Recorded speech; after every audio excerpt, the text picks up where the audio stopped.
Champions ట్రోఫీలో ఫైనల్కి రావడం ద్వారా భారత్ పాకిస్తాన్కి భారీ జలకిచ్చిందా? పాకిస్తాన్ ఆశలపై భారత్ నీళ్లు చల్లిందా అంటే అవుననే సమాధానం ఇస్తున్నారు కొంతమంది క్రీడారంగ విశ్లేషకులు.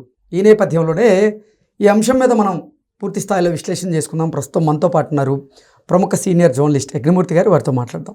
యజ్ఞమూర్తి గారు నమస్తే అండి. నమస్తే కృష్ణ. యజ్ఞమూర్తి గారు, ఛాంపియన్స్ ట్రోఫీకి ఇప్పుడు పాకిస్తాన్ ఆతిథ్యం ఇస్తూ ఉంది.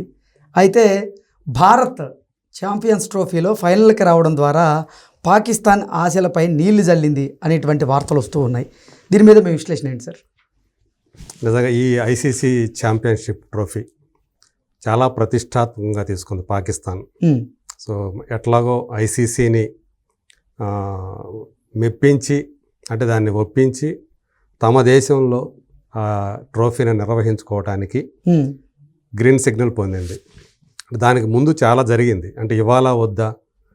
ఎందుకంటే భారత్ అయితే ముందే చెప్పేసింది, మేము పాకిస్తాన్కి అయితే రాము, అక్కడ మేము ఆడబోము అని. భద్రతాపరమైన దీని మీద పాకిస్తాన్ కూడా చాలా పోరాటం చేసింది.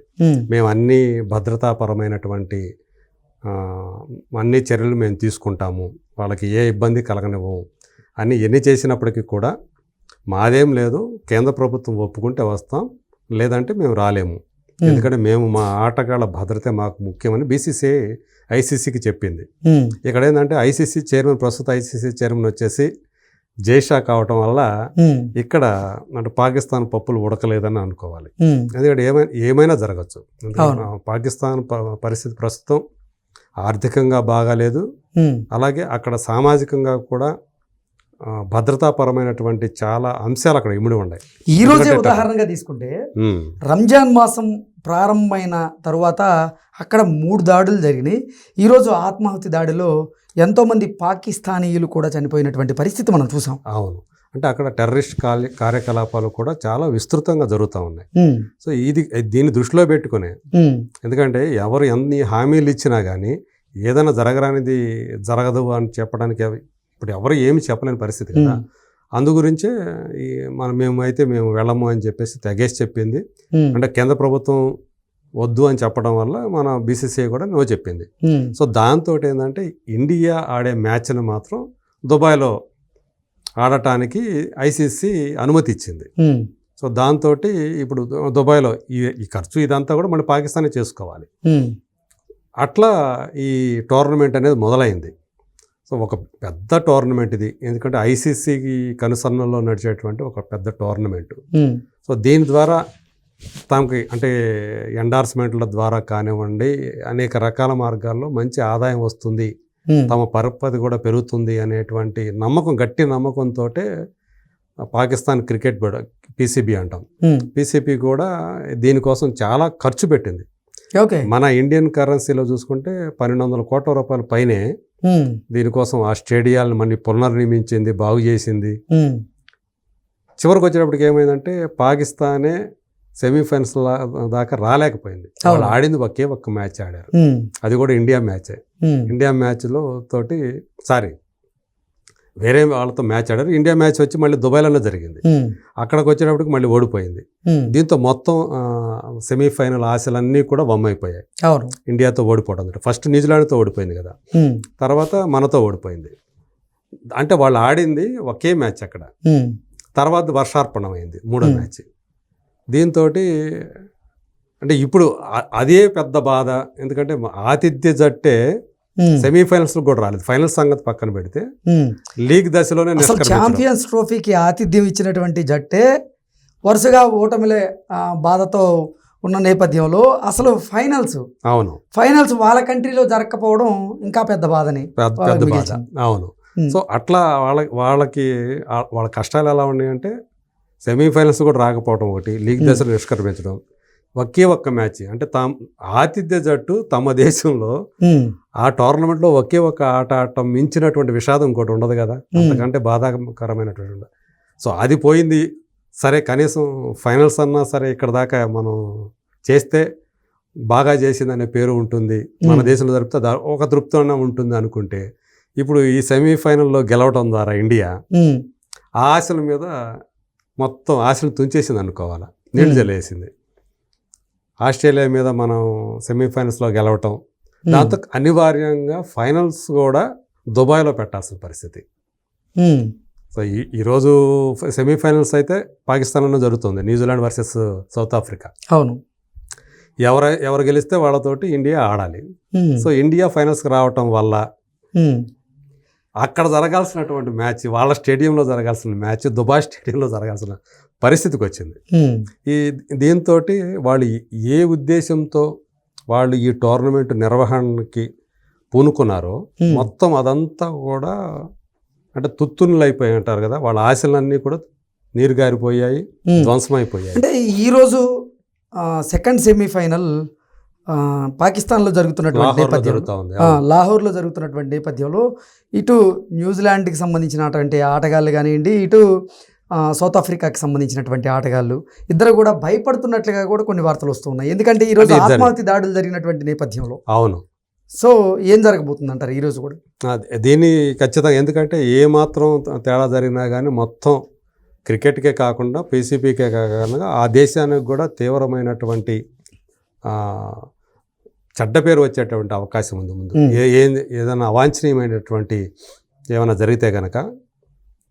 పైగా ఏంటంటే నిజంగానే ఆ భయం మధ్య వాళ్ళు ఆడాలి. ఇప్పుడు ఏం జరుగుతుంది ఏంటంటే ఇప్పుడు ఆటగాళ్ళలో ఆత్మవిశ్వాసం అనేది లోపిస్తుంది ఖచ్చితంగా. ఏం జరగవచ్చు, ఏమైనా కావచ్చు అనేది. సో ఇలాంటి వాటి వల్లే మన ఇండియా అక్కడికి వెళ్ళటానికి, ఎందుకంటే మిగతా దేశాలది వేరే పరిస్థితి, మన దేశంది వేరే పరిస్థితి. ఎప్పుడూ కూడా రెండు దేశాల మధ్య ఒక శత్రుత్వమైన వాతావరణం ఉండటం, ఉద్రిక్త పరిస్థితులు ఉండటం వల్ల, పైగా పాకిస్తాన్ వల్ల ఈ టెర్రరిజం తోటి ఇండియా చాలా సతమతమవుతూ వస్తుంది. అది ప్రపంచానికి అందరికీ తెలిసిందే. అందుకు ఈ విషయంలో మిగతా కూడా ప్రపంచ దేశాలన్నీ ఎక్కువగా మన సైడే ఉన్నాయి. అది టెర్రరిస్టు సంస్థలని, సంఘాలని పెంచి పోషిస్తుంది పాకిస్తాను. కరడుగట్టినటువంటి టెర్రరిస్టులు అందరూ కూడా అక్కడే ఆశ్రయం పొందుతున్నారని చెప్పేసి ఇదివరకు ఎన్నోసార్లు దీని మీద భారత్ ఫైట్ చేసింది. భారత మాటలని ప్రపంచం అంతా కూడా విశ్వసిస్తూ ఉంది. సో ఇప్పుడు ఏదైతే భారత్ నమ్ముతూ ఉందో అక్కడికి వెళ్లకుండా ఏదైతే దుబాయ్లో ఆడుతూ వస్తుందో, భారత్ సరైన నిర్ణయమే తీసుకుంది, వాళ్ళు రాకుండా వాళ్ళు బతికిపోయారు అనేటువంటి అభిప్రాయం మిగతా దేశాల ఆటగాళ్ళలో ఖచ్చితంగా ఉంటుంది. సో మరి ఇప్పుడు ఏదైతే ఇప్పుడు జరుగుతున్నాయి అక్కడ ఆత్మాహుతి దాడులు కానివ్వండి, అంటే టెర్రరిస్ట్ కార్యకలాపాలు అక్కడ ఇంకా యథేచ్ఛగా జరుగుతూ ఉన్నాయి అనేటువంటి పరిస్థితి ఇప్పుడు అక్కడ ఏదైతే ఉందో, ఖచ్చితంగా ఆటగాళ్ళ యొక్క వాళ్ళు భయం మధ్యే వాళ్ళు ఆడాలి. ఎవరు ఎంత అంటే గవర్నమెంట్ కానివ్వండి, పీసీబీ కానివ్వండి, ఎన్ని హామీలు ఇచ్చినా, మీకు ఎంత భరోసా ఇచ్చినా, సో మనసులను మాత్రం దాన్ని ఏమి ఇచ్చేయలేదు కదా. మరి చూడాలి. నేనైతే ఆట అయితే క్యాన్సిల్ అయితే చేయరు, నాకు తెలిసి మ్యాచ్ అయితే క్యాన్సిల్ చేయరు. సెమీఫైనల్స్ కాబట్టి ఆడతారు, ఎట్లాగో మొత్తానికి ఆడతారు. కాకపోతే ఏంటంటే ఫైనల్స్ అనేది ఆ దేశంలో జరుపుతున్నప్పుడు ఒక టోర్నమెంటు అన్ని మ్యాచ్లు అక్కడే జరగాలని కోరుకుంటారు. సరే, భారత మ్యాచ్లు దుబాయ్లో జరుపుతున్నాం కదా, పాకిస్తాన్కి ఏంటి, ఇండియా గెలవకూడదు సెమీఫైనల్స్లో. ఎందుకు సెమీఫైనల్స్లో గెలిచిందంటే మళ్ళీ దుబాయ్లో ఆడాల్సి వస్తుంది ఫైనల్స్. అంటే అదనే కాదు, అసలు మామూలుగా ఇండియా ఏ మ్యాచ్లు ఆడుతున్నా కానీ పాకిస్తాన్కి సంబంధించినటువంటి ఆటగాళ్ళు ఇండియా గెలవకూడదని కోరుకుంటారు మ్యాక్సిమం.